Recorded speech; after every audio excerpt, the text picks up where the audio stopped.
இன்றைக்கு நாம் தியானிக்க இருக்கிற வசனம் யாத்ராகமம் 15ஆம் அதிகாரம் 26வது வசனம்.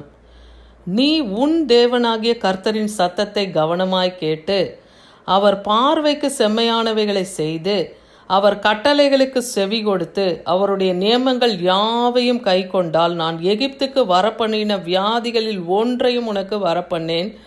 நானே உன் பரிகாரியாகிய கர்த்தர் என்றார். நீ உன் தேவனாகிய கர்த்தருடைய சத்தத்துக்கு கவனமாய் கேட்டு, முதலாவது தேவ சத்தத்துக்கு நாம் செவி கொடுக்கிறவர்களாக இருக்கணும். நம்முடைய அவர் பார்வைக்கு செம்மையான காரியங்கள், தேவன் விரும்புகிறது எதுவோ அந்த செம்மையானவைகளை செய்கிறவர்களாக நாம் இருக்கணும். அவர் கட்டளைக்கு நம்ம செவி கொடுக்கணும். அவர் என்னென்ன நியமங்களை நமக்கு கற்பித்திருக்கிறாரோ அதையெல்லாம் நம்ம செய்யும் பொழுது எகிப்துக்கு வரப்பண்ணின ஒரு வியாதியும் நான் வரப்பண்ணேன் உங்களுக்குன்னு சொல்கிறாரு. அது மட்டும் இல்லை, நானே உன் பரிகாரியாகிய கர்த்தர்னு சொல்கிறார். உபாகமம் 13:4 பாருங்கள், நீங்கள் உங்கள் தேவனாகிய கர்த்தரை பின்பற்றி அவருக்கு பயந்து அவர் கற்பனைகளை கை கொண்டு அவர் சத்தத்தை கேட்டு அவரை சேவித்து அவரை பற்றி கொள்ளுவாயாகன்று சொல்லப்பட்டு இருக்கு. அப்போ முதலாவது தேவனுக்கு பயப்படுகிற பயம் நம்முடைய இருதயத்தில் வேணும். ஏன் நமக்கு இன்னைக்கு வியாதி பலவீனம்லாம் வருதுன்னா நம்ம கீழ்ப்படியாமல் இருக்கிறதுனால தான். அப்போ தேவனுடைய சத்தத்துக்கு நம்ம கீழ்ப்படிந்து அவருக்கு நாம் பயந்து அவருடைய கற்பனை என்ன, 2 கற்பனை தான். 10 நியாயப்பிரமாணத்தின் கட்டளையை சுருக்கி நமக்கு 2 கற்பனை தான் கொடுத்திருக்கிறார். தேவனிடத்திலே நாம் முழு இருதயத்தோடும் முழு ஆத்மாவோடும் முழு பலத்தோடும் அவரிடத்துல நாம் அன்பு கூறணும். அதே போல் உன்னை நேசிப்பது போல பிறனிடத்துல நீ அன்பு கூறுன்றார். இதுதான் 2 கற்பனை. அப்போ தேவனை நீங்கள் பின்பற்றி அவருக்கு பயந்து அவர் கற்பனையை நீங்கள் கை கொண்டு அவர் சத்தத்துக்கு நீங்கள் செவி கொடுத்தீங்கன்னா அப்பொழுது அவர் உங்களுக்கு என்ன பண்ணுவார், அவரை நீங்கள் பற்றி கொண்டு அவரையே நீங்கள் பற்றி கொண்டு இருக்கும்போது அப்போ தேவன் உங்களுக்கு பரிகாரியாகிய கர்த்தராக இருந்து உங்கள் பலவீனங்களை உங்கள் வியாதிகளை எல்லாம் தேவன் இன்றைக்கு நீக்கி போடுவார். இன்றைக்கு இந்த சத்தியத்தை கேட்கிறவர்கள் இன்னைக்கு சொல்லி கொடுக்குற ஒவ்வொரு வசனத்தையும் நீங்கள் எழுதி வச்சு அதை அறிக்கையிட்டு உங்கள் ஜபத்தில் நீங்கள் ஜபிக்கும் பொழுது கர்த்தருடைய வார்த்தை உங்களுக்கு கிரியை செய்யும். ஏன்னா என் நீதியின்படி வழக்காடுகிறவன் யாருன்னு ஏசாயா புஸ்தகத்தில் கர்த்தர் கேட்குறாரு. என் நீதியின்படி என் சத்தியத்தின்படி வழக்காடுகிறவன் யாருன்னு. அப்போ கர்த்தருடைய சத்திய வசனம் நமக்கு இன்னைக்கு இருக்குது. அந்த வசனத்தை வச்சு நீங்கள் கேளுங்க. உங்கள் பலவீனத்தை எல்லாம் கர்த்தர் இன்னைக்கு எடுத்து போடுவார். உங்களுக்கு சுகத்தையும் பலத்தையும் ஆரோக்கியத்தையும் இந்த நாளிலே தருவார். அடுத்து ஒரு வசனம் பாருங்க, கர்த்தருடைய சத்தத்தை கேட்டு நாம் பின் செல்லுகிறவர்களாக இருக்கணும். அடுத்து யோவான் 10ஆம் அதிகாரம் 1-11 வசனம் வரைக்கும் நீங்கள் வாசித்து பார்த்தீங்கன்னா அதில் அவர் சொல்கிறாரு, தன்னுடைய ஆடுகளை வெளியே விட்ட பின் அவைகளுக்கு முன்பாக அந்த மேய்ப்பனானவன் நடந்து போகிறானா. ஆடுகள் அவன் சத்தத்தை அறிந்திருக்கிறபடியால், ஒரு மேய்ப்பனின் சத்தத்தை அந்த ஆடு அறிந்து அந்த ஆடுகள் அவன் பின் செல்லுகிறது போல இன்றைக்கு நம்முடைய மேய்ப்பன் யாரு? கர்த்தர் தான். அவருடைய சத்தத்துக்கு நாம் கீழ்ப்படிந்து அவர் வசனங்களை நாம் கை கொண்டு நடப்போமானால் தேவன் இன்னைக்கு நமக்கும் அந்த சுகத்தையும் பலத்தையும் ஆரோக்கியத்தையும் கட்டளையிடுவார்.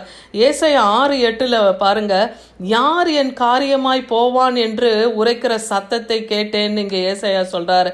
அதற்கு நான் இதோ அடியேன் இருக்கிறேன் என்று என்னை அனுப்பும் என்றான். அப்போ ஏசாயா தீர்க்கதரிசி கர்த்தருடைய வார்த்தையை கொண்டு போகிற ஒரு மனுஷனாக காணப்பட்டார். அவர் ஒரு தீர்க்கதரிசியாக இருக்கார். என் வேலையா யார் போவான்னா, இப்போ அதே போல தான் யோனாவையும் சொல்கிறார், என் வேலையா என் ஜனங்கள் அங்கே அழிந்து போகிறாங்களே நினிவே பட்டணத்தில், என் வேலையா யார் போவார்னு சொல்லி தான் அங்கே யோனாவை அனுப்பினார் நினிவே பட்டணத்துக்கு. இங்கே ஏசாயா தீர்க்கதரிசி இடத்துல கேட்குறார், என் காரியமாய் யார் போவான்னு சொல்லி கேட்கும் பொழுது அவர் சொல்கிறார், இதோ அடியேன் இருக்கிறேன் என்று. அப்போது ஏசாயா யோனாலாம் பாருங்கள் கர்த்தருடைய வார்த்தையை கேட்டு அந்த எல்லைக்கு அவங்க புறப்பட்டு போகிறத பார்க்குறோம். யோனா முதல்ல கீழ்ப்படியாமல் தான் இருப்பார். அடுத்த கர்த்தர் சில காரியங்கள் எல்லாம் அவருக்கு செய்த பிறகு அவர் என்ன பண்ணுறாரு, நினிவே பட்டணத்துக்கு போகிறத பார்க்குறோம். அங்கே போய் ரட்சிப்பின் சுவிசேஷத்தை அறிவித்து அந்த ஜனங்களை அவங்க கட்டுகள்லேருந்து வெளியே கொண்டு வரதை பார்க்குறோம். இன்றைக்கி இப்போ சுகமாகணும். எப்பொழுது நாம் குணமாவோம்? இப்போ வியாதி பலவீனத்தில் நாம் இருக்கிறோம். ஏன் இந்த பலவீனம் நமக்கு இருக்குது? இது எப்போ நமக்கு சுகமாகும்? சங்கீதம் 103ஆம் அதிகாரம் 3-4 வசனங்களை எடுத்து தியானிங்க. அவர் அக்கிரமங்களை எல்லாம் மன்னித்து உன் நோய்களை எல்லாம் குணமாக்கி உன் பிராணனை அழிவுக்கு விலக்கி மீட்டு உன்னை கிருபையினாலும் இரக்கங்கள்னாலும் முடிசூட்டி அப்படின்னு போட்டிருக்கு. அப்போ நம்முடைய அக்கிரமங்களை தேவன் மன்னிக்கிறாரு, நம் நோய்களை அவர் குணமாக்குகிறாரு, நம்முடைய பிராணனை அழிவுக்கு மீட்டு கர்த்தர் ரட்சிக்கிறார். ஏன்னா அவர் இரக்கங்களினாலே நம்மை முடிசூட்டுகிறார். ஏன்னா தேவன் இரக்கமும் மிகுந்த கிருபையும் இல்லையா உள்ள தேவனா இருக்கிறார் இல்லையா. அப்படிப்பட்ட தேவனுடைய இரக்கமும் கிருபையும் நமக்கு இருந்ததுன்னா இன்னைக்கு நமக்கு இருக்க பலவீனம் எல்லாம் நீங்கும். இந்த வசனத்தை நீங்க அறிக்கை இடுங்க.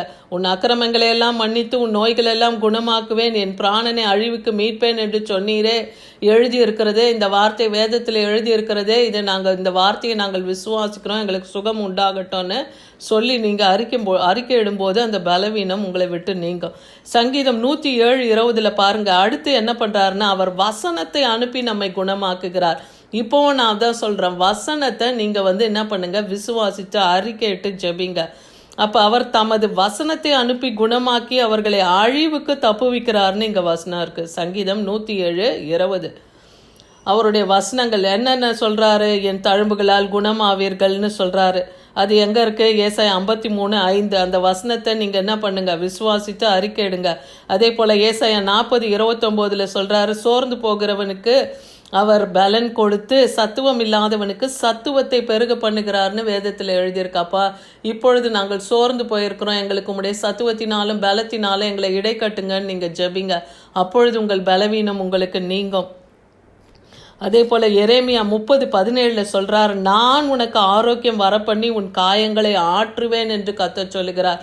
அப்போ ராஜா, நீங்கள் எனக்கு ஆரோக்கியத்தை வரப்பண்ணுங்க, என் காயங்களை ஆற்றி போடுங்க தகப்பனேன்னு சொல்லுங்க.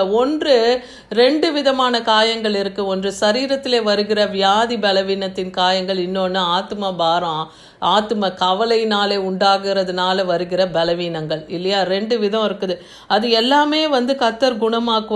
ஏன்னா அவர் உனக்கு ஆரோக்கியம் வர பண்ணி, அப்போ ஆரோக்கியத்தை அவர் தர வல்லமை உள்ளவர். கேளுங்க, அப்பொழுது நமக்கு சுகம் கிடைக்கும். ஏசப்பா, என்னை இந்த நாளில் சுகமாக்குங்க, எனக்கு இந்த வியாதி பலவீனம் இருக்குது, என் கட்டுகளிலேருந்து என்னை குணமாக்குங்க, உன் காயங்களை ஆற்றுவேன் என்று வாக்கு பண்ணியிருக்கிறீரே, என் ஆத்ம பாரத்தில் இருக்க கவலைகளை எடுத்து போடுங்க, இந்த வியாதி பலவீனம் என்னை விட்டு நீங்கட்டோன்னு இன்னைக்கு இந்த சத்தியத்தை கேட்குறவங்க அறிக்கையிட்டு ஜெபிங்க. ஏன்னா மல்கியா 4:2 சொல்கிறாரு, என் நாமத்துக்கு பயந்திருக்கிற உங்கள் மேல் நீதியின் சூரியன் உதிக்கும், அதன் சட்டையின் கீழ் ஆரோக்கியம் இருக்கும் சொல்றார். கர்த்தருடைய நாமத்துக்கு பயப்படுங்க.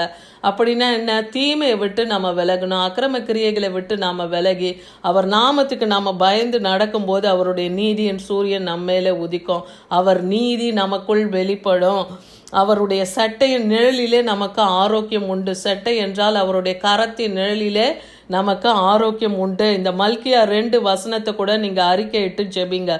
இன்றைக்கு நமக்கு ஒரு அதிகாரத்தை கொடுத்திருக்கிறார் இல்லையா. இயேசு கிறிஸ்து இஸ்ரவேல் எருசலேத்திலே அவர் வாழ்ந்த பொழுது அங்கே அவர் அங்கிருந்த அப்போஸ்தலர்களுக்கு தன்னுடைய 12 சீஷர்களை அழைத்து அவர் தன்னுடைய அதிகாரத்தை அவர்களுக்கு கொடுக்கறத நம்ம பார்க்குறோம். மத்தேயு 10:1 பாருங்க. அவர் தம்முடைய 12 சீஷர்களையும் தம்மிடத்திலே வரவழைத்து அசுத்த ஆவிகளை துரத்தவும் சகல வியாதிகளையும் சகல நோய்களை நீக்கவும் அவர்களுக்கு அதிகாரம் கொடுத்தார்னு இங்கே எழுதியிருக்கு. அப்படின்னா என்ன? அதிகாரம் எப்படி கொடுக்குறாரு? வசனம் தான். வசனம் லூக்கா 10:19 என்ன சொல்லுது? சர்ப்பங்களையும் தேள்களையும் மிதிக்கும், சத்ருடைய சகல வல்லமையும் மேற்கொள்ளும், நான் உங்களுக்கு அதிகாரத்தை கொடுக்குறேன்னு சொல்கிறார். அப்போ அந்த வசனத்தை நீங்கள் என்ன பண்ணுங்க, விசுவாசித்து அதை அறிக்கை இடுங்க. அப்போ சர்ப்பங்களையும் தேள்களையும் மிதிக்கன்னா கொடுமையான அந்த கிரியைகளை அழிக்கவே உங்களுக்கு பலன் தரும்போது உங்கள் வியாதி பலவீனம் எதுவாக இருந்தாலும் இந்த நாளிலே அதை அவர் சுகமாக்குவார். ஏன்னா அன்னைக்கு அப்போஸ்தலருக்கு அந்த அதிகாரத்தை கொடுத்தார். இன்னைக்கு கர்த்தருடைய நாமத்தை விசுவாசிக்கிற நமக்கும் அந்த அதிகாரத்தை கொடுத்திருக்கிறார். அதை நாம் விசுவாசிக்கணும்.